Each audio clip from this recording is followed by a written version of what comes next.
আমরা কিভাবে বুঝবো যে একজন রোগী এমপক্স ভাইরাস দ্বারা আক্রান্ত হয়েছে?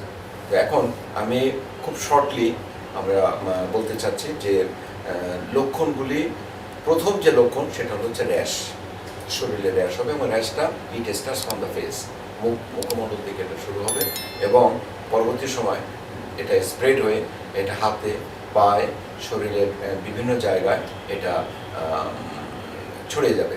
যে লক্ষণগুলি আমি আগে যেগুলো বললাম, এই লক্ষণগুলি আসলে দেখা মাত্রই যে আপনাদেরকে ডাক্তারের কাছে যেতে হবে বা হাসপাতাল ইমার্জেন্সি যেতে হবে, ব্যাপারটা কিন্তু তা না।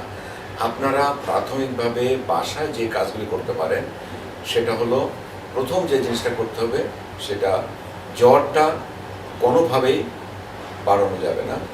জ্বরটা কমাবার জন্য আমরা কোল্ড স্পঞ্জিং বা প্যারাসিটামল জাতীয় ওষুধ হবে। তবে প্যারাসিটামলের ব্যাপারে আমি একটা জিনিস বলে রাখি যে প্যারাসিটামল কিন্তু ঘন ঘন খাওয়া যাবে না এবং ওভারডোজ খাওয়া যাবে না, কারণ এটা লিভার ক্ষতি করতে পারে। 24 ঘন্টার ভিতরে 4 গ্রামের উপরে কিন্তু প্যারাসিটামল খাওয়া উচিত না। আরেকটা জিনিস হলো, ডিহাইড্রেশন রাখা যাবে না, প্রচুর পরিমাণে পানি পান করতে হবে। পানি বলতে বা তরল জিনিস, তরল খাবার পান করতে হবে। আর আর ফাইনাল যে জিনিসটা বলতে চাচ্ছিলাম সেটা রেস্ট নিতে হবে। এখন এটা কতদিন পর্যন্ত?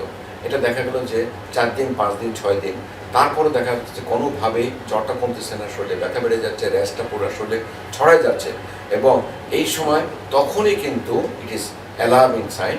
তখনই বুঝতে হবে যে এটা মনে হয় স্বাভাবিক ভাইরাল, যেটা সিম্পল, যেটা ভাইরাল ফিভার যেটা বলে থাকি সেটা মনে হয় না।